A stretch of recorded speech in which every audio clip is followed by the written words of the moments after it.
What is Gooch there, everybody on YouTube? Hope everybody's doing good. It is 6 p.m. on Saturday, July 11th, 2026. Futures Brizio here. Hope everybody's having a nice weekend so far.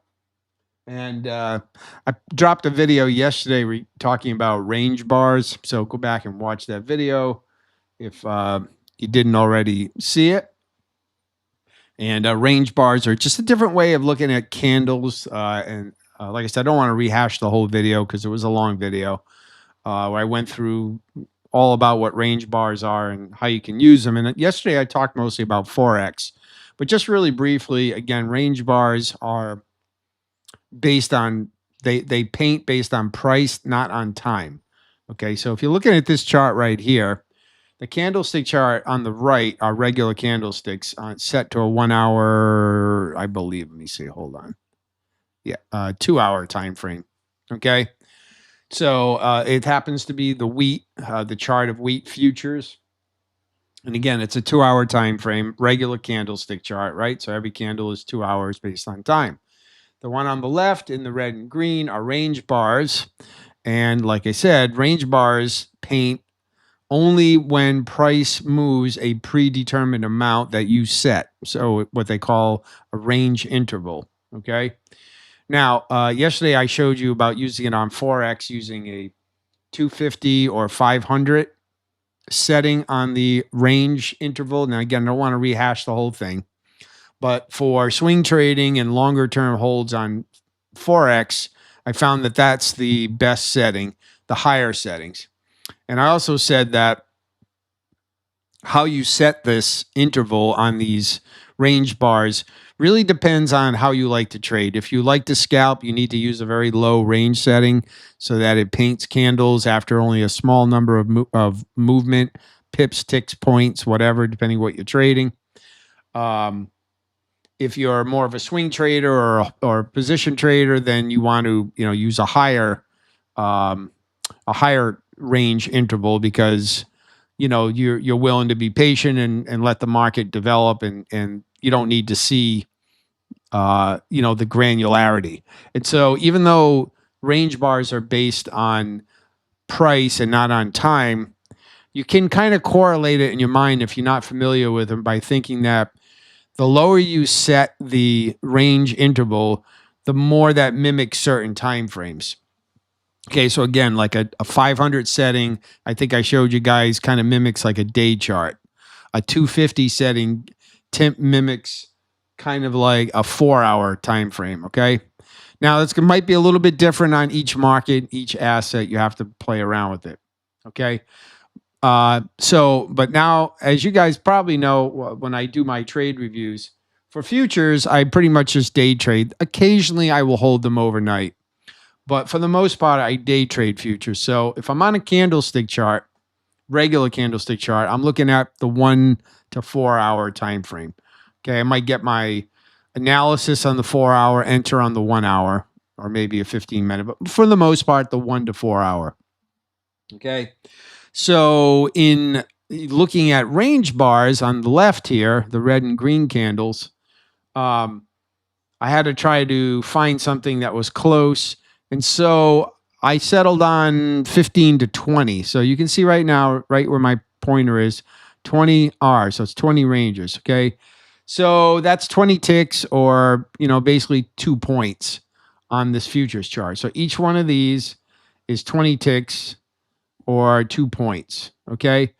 Each one of these candles. So again, I don't want to rehash last night, but it will not draw another candle until the price moves that much. Okay. And then it'll draw that candle. And so it's not based on time. Okay. So this is not a time chart.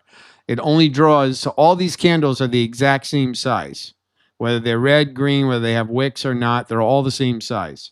Okay. And it's based on this interval setting. And so I wanted to show you briefly. Now you can do this with or without the moving averages. I tend to like the moving averages strictly for this day trading of futures. I don't rely on them exclusively, but I do kind of like them because a lot of times my entries are based off a retest of these moving averages And I like using two of them. It kind of gives you a little bit of a dynamic range. So this is just the 21 and a 34 simple moving averages, but you don't have to use the moving averages. You can use another oscillator at the bottom or whatever, or you can just use the range candles. Okay. So again, this is wheat, and let's just take a quick look at this. I'm going to try to keep this pretty short. But you can see where this syncs up right here. Okay. So you can see on the left, my little pointer, this high syncs up with the candlestick chart on the right. And you can see right where this lines up. All right. So you can see price started going down. And, on this, they look pretty similar. They break the moving averages right around the same point, and then you get this move down. All right. So you can see there's not a ton of difference here. All right. I would still argue that the range chart is a little bit more structured. If you look at the pullback areas, like let's take this pullback area right here. All right. This pullback, this first pullback before it broke below the moving averages, you can see a few range candles all right next to each other, which is really very, very common. You got like 1, 2, 3, 4 candles all basically painting in the same range. And then boom, right here, it starts to trade down at the close of this one, breaks this range. And so I would have, theoretically, you would take the short from right here. All right. If you look over at the candlestick chart, it's a lot more messy. Price is kind of drifting down. You still have, bullish candles forming in here. You get this rejection candle right here, which you're like, oh boy, maybe it's going to go higher now, right? This is just because it went up here. Maybe this was just a pullback and now it's going to go higher. You can see there's a lot more question right here. And then you can see the next pullback right here. You can see 1, 2, 3 green range candles, and then a doji, graveyard doji right off the moving average. And then price starts to go down, right? Really clean. Over here, not so much. You get a bullish candle. Price closes higher with big wicks on both sides. So a lot of indecision. And, the next candle comes back bearish, but then it chops around. So, what's it doing? So it's very clean on this one, right? Just straight down, another movement down, breaks the low. Then the buyers try to come in here again, pops back up again. All right. Again, 2 range candles here, and then a bearish candle, range candle right off the moving average, and so on and so forth. And you can just continue to see that all the way down. Now, when price starts to change direction, you come down to this low, you can see very, very clear bullish, boom, boom, boom, right up. Okay. On the regular candlestick chart, you get one bullish candle with a big wick at the top. Here you can see very clear buying, right? Boom, you get 3 20 range candles and then a range bound consolidation, right? Range bound consolidation. So nothing really to do here. You're just waiting for this to break out. And then you get that breakout right here, breaks out of the range on this candle. So theoretically, right in here would have been your entry. And if not here, then probably up here. If you wanted to wait for this to clear this range, that happened. Well, it did happen right here. Okay. So ideally, this is your entry right here. A little bit more messy on the candlestick chart, right? You got some bear candles there going down. It's like, oh, well, maybe, it's going to start going down again. Whereas you've got the range. Then it goes up, very clear movement up. Another pullback. Again, clear 2 candle pullback, goes up, retests again, and you can just see. And then right here, all right, you can see they both have this big pullback right here, right?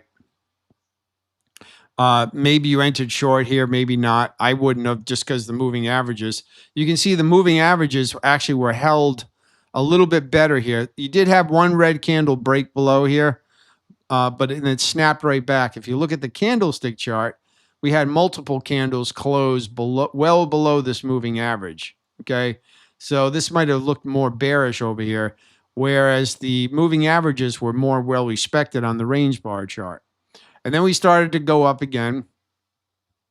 And you can see right here, okay, on the regular candlestick chart, you had one gigantic blue candle. So if you're waiting for the candle to close, you would have bought up here at the top of this. And, that's fine because ultimately it did go higher. But you would have bought up at the top of here and then immediately gone into drawdown because then it pulled back towards the moving averages. Where this one, you would have gotten filled right here. All right. And you would have gotten into some profit. And even on the pullback, you still probably would have been at maybe at break even, maybe even still in some small profit. Okay. So it's a better entry using the range bar. Okay. Because you would have gotten into the close of this range bar, which this is at 614. Where's 614 on this candle? It's only halfway through the candle. So you would have had to have bought this one. Okay.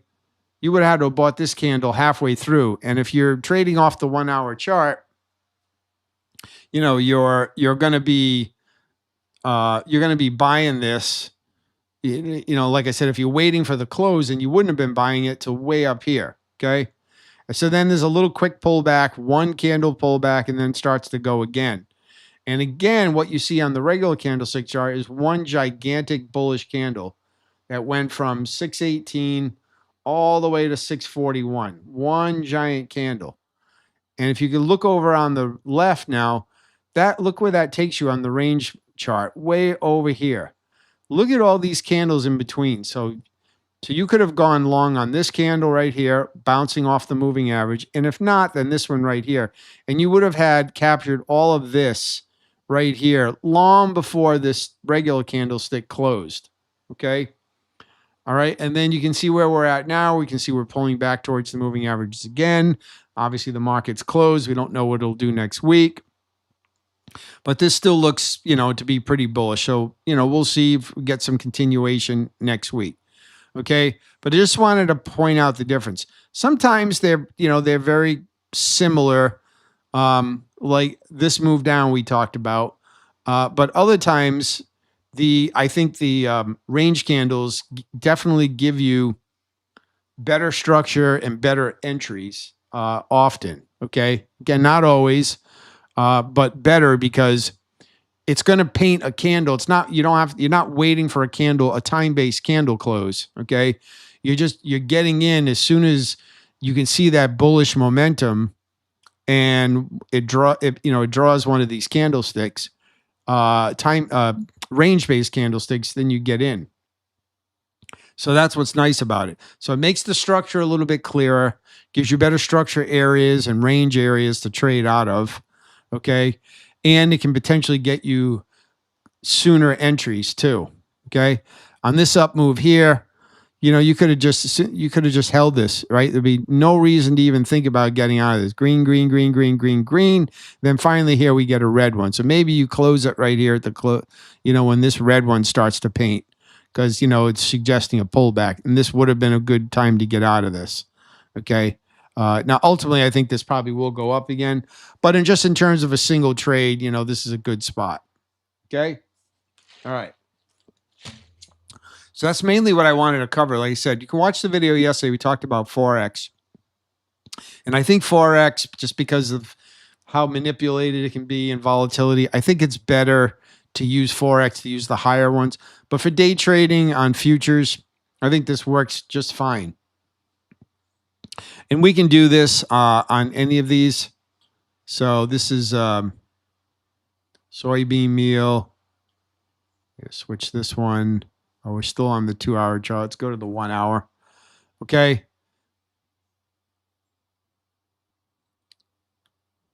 And let's see here. And you can see the ranges on these. Okay. So if you look at this really messy area right here. Okay. And this was a trade that I took on Thursday in soybean meal. Okay. And you can see I got in right here after it started, climbing back through the moving averages, and I closed it up here. Again, it was just a day trade. But you can see this consolidation area, but you can see price never really broke this range. We got wicks here, but if you look at the closing prices, okay, at this range, you can clearly see how well it holds the range. Even to the downside, okay, this one candle right here did close, but immediately came back into the range. So we have this really excellent range it's drawn, okay? And price tries to break through the range right here. There's another little liquidity sweep. And in fact, if you want, you could actually just do this. And if you draw this range down here, you can see this range actually held. maybe a little violation of it right here. So you got a very structured range right here, sideways range. And then when price, so if you have a bullish bias because the moving averages are pointing up, we had just come out of this really strong momentum. We get all of this, and then as soon as price sweeps the liquidity and starts to come back, you know, right here actually would have been a great entry at the close of this candle. I waited a little bit because I just wanted a little bit more confirmation, but you could have gotten in anywhere in here, okay? On the rejection, you could have just put your stop below this range, so like below these wicks, and then just let it run. We had a little more consolidation here, and then price ran up again. Now, if you look at this range, it's more structured and sideways, right? And just kind of like goes between these two lines, and the price is just taking a break, okay? Well, if you look at the range over here, look how messy this is. Breaks through the range, closes above it, closes below it, comes way down here. So you think, oh, maybe it's going down. It's just very hard to read this, okay? To me, I mean, consolidations and ranges can be tough to begin with. I don't trade them, but they can be tough just to read and know what's going to happen next. But I don't think anybody can say that this range right here on the left is not easier to read than this whole mess over here, okay? And then price went up. We had, again, another little tiny range set right here. Price comes down, tags the moving averages. You can see the moving averages compressed together, and then it went up. This range over here, this isn't bad, right? But maybe you got tricked and you went long right here, right? And then, boom, price comes down to the moving averages. They're not compressed right here. And then finally it went up. So here, as soon as it tagged the moving average, here, kind of swept below this little range. This would have been your entry, stop below the moving averages, below this wick, and then price ran up to a new high here. Again, the other thing you have to remember is these are not time-based. So this consolidation range lasted from July the 6th and then until July the 8th. So it took more than 2 days of this chopping around in here. Okay, so this is 2+ days of consolidation here. Okay, on here it started over here and went down, broke through giant wicks, broke through the range, came back down, swept back through the range, and then it went right down. Looked like it was starting to go down. Just very messy. Okay, this range right here this was July 9th around noontime, and it ended the next day, so less than 24 hours. So this range lasted less than 24 hours. Okay, about 16 hours this little range lasted. Okay, because again, these candlesticks are based on price, not time, but you can still see how long it took just by looking at your price your time marks down at the bottom of the chart there. Okay, so you can still kind of get a feeling for how long, but you don't really know. You can't tell by looking at this because you don't know how, because these candles paint based on price, not time. You have no way of knowing how long this took. This could have been, it's not, but this could have been like, a week or whatever for it to go this far, or 2 weeks for it to do this. Price could have just consolidated for 2 weeks and what didn't really move. Okay. It was only a couple of days, but you don't know that unless you look at the timestamps at the bottom. And it doesn't matter. You don't need to know that, but just for backtesting purposes, you just have to be patient. But again, to me, this is a much more clearly defined range right here. Okay. All right. And it's very easy just to wait. So what you're going to wait for here, especially like I said, if you had a bullish bias, which I certainly would have coming out of this turn right here, price was going down and then it broke the moving averages crossed. Why I like the moving averages, and clearly started angling up, and we have very bullish price action. So price took a break here for a day or two. And then, this is a liquidity sweep. This is an obvious, clear, classic liquidity sweep, right? Where the big money traders kind of broke through the range, tried to suck people in to go short right here, and then boom, the buyers came back in. So as long as you didn't get fooled by this right here, and really it was just this one red candle, which again is really nice because over here, you've got all of this. You got this big red candle. You got another one here. and this is really hard to read. This is just one simple red candle, swept below. Price had previously rejected on the candle before that. I certainly would not have sold on this. Okay. Again, with the bullish bias. And then as soon as this snapped back with this bullish candle come back inside the range, you could have gone long right here. I mean, theoretically, you could have gone long on this one. If you went long on this candle right here, where it rejected and then closed inside the range, this was a valid entry right here, right? You would have bought right at the close, put your stop below this wick, and you would not have been stopped out on, you shouldn't have been stopped out on either one of these. So you would have had a little bit of drawdown for a slight amount of time. This was July 8th, noon. This was July 8th, overnight. So for about 10 hours, so if you had entered this trade for about 10 hours, you would have been sitting around break even. And then all of a sudden overnight, boom, it shot up and you could have just held this, right through. It got caught up again at the top of this range again right here. That's where price started reacting from. But that was very short-lived. Came back to the moving average and then went up and made a new high. Okay, so I don't want to belabor the video, guys. I just want to show you how you can use these range bars. Yesterday we talked about more swing trading, longer-term trading, using a higher range for forex trading. And now I just showed you how you can use it for like day trading, futures. And I suppose you could use it to day trade forex too, but I just don't like day trading forex. The way forex pairs move and the manipulation and all that, and the big volatility. I'm just not a fan of that. But theoretically, you could use this the same way on shorter, to day trade forex, like compared to using it like on a 1 hour time based chart. Okay, so that's what's nice about it. Again, like I said. I think it shows you structure better. It shows you ranges and consolidation areas better. Gives you a better roadmap of how to know when that range is actually breaking and where the liquidity sweeps are and what a good time to get into it. You do have to have a bias, long or short. But if you have that bias and you turn out to be right, then it's very easy with the range charts to find when is that consolidation period over and go long right there. So, and the liquidity sweeps almost always happen. I mean, theoretically, yes, I know somebody's going to say, well, you could have gone long right here, came down to the bottom of the range, you get a big bullish candle. Okay. And yeah, you could have.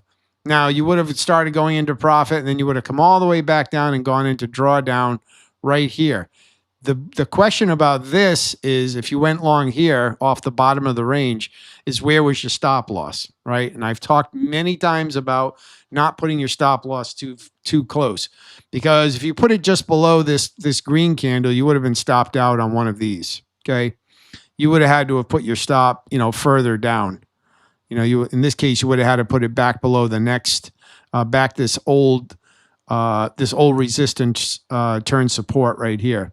But even if you did get stopped out, fine. You got stopped out here, would have been a small loss, and then you could have just gotten right back in, and you would have more than made up for it, okay? So I don't want to, just hindsight everything, because I know in the real world, at the time that this was painting, this may have looked like a valid entry, and theoretically it is. Again, if you didn't get stopped out, yes, you would have gone back to break even, okay, and gone into some drawdown actually, because you would have probably gotten in at the close of this candle. So you would have had all of this drawdown. But depending on your stop loss and your risk tolerance, you could have held through that. And then within a couple of days, it would have gone back in your favor. So again, I like to point to both things, okay? But again, the nice thing about the range bars is when there's going to be a liquidity sweep, which very often there is, there's no doubt in my mind that the range bars are better at picking out liquidity sweep areas because it really squares off.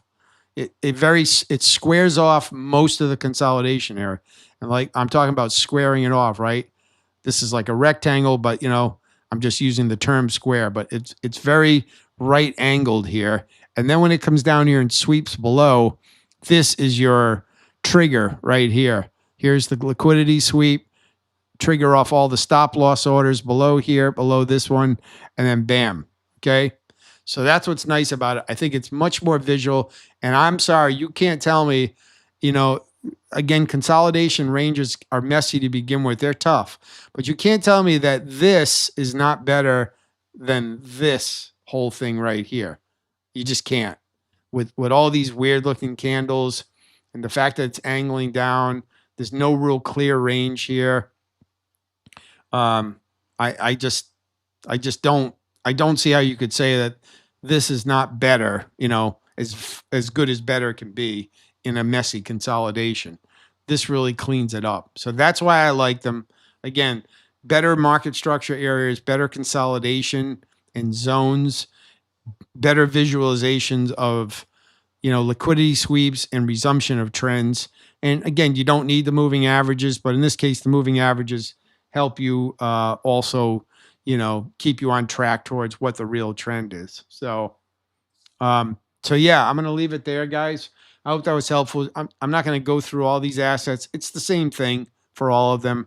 But we covered wheat and soybean meal. I only trade grain futures in terms of commodities. And so I have not started back testing this on currency futures. That's what these are. These are currency futures. I've talked about that many times. I'm not trading the currency futures a lot. I do look at them, but since I'm trading Forex, it's a little duplicative. And so I do look at it, but I have not like gone through and studied the range bars on these. So for now, I'm just concentrating mostly on the commodities, on these grain commodities, and eventually I'll get to looking at the currency futures. Okay, but between Forex and this, it's plenty. It's way more than enough to look at. So, all right, guys, so I'm going to leave it there. Make sure you smash the like button, subscribe to the channel. Questions or comments, leave them down below. And again, if you want a little bit more initial discussion on what range bars are, how to use them, how to change the settings, where to find them. Again, this is TradingView. I'm sure other modern day platforms have this too. I don't use anything other than TradingView and MetaTrader. But for those of you that maybe use other things, you know, NinjaTrader and Trader and Tradeovate and things like that, maybe they have this. I don't know. So, but I'm going to leave it there. Questions, comments, let me know. I hope it was helpful. And I'll be back the coming week and we'll see what we get. All right, guys, take care. Have a great rest of your week.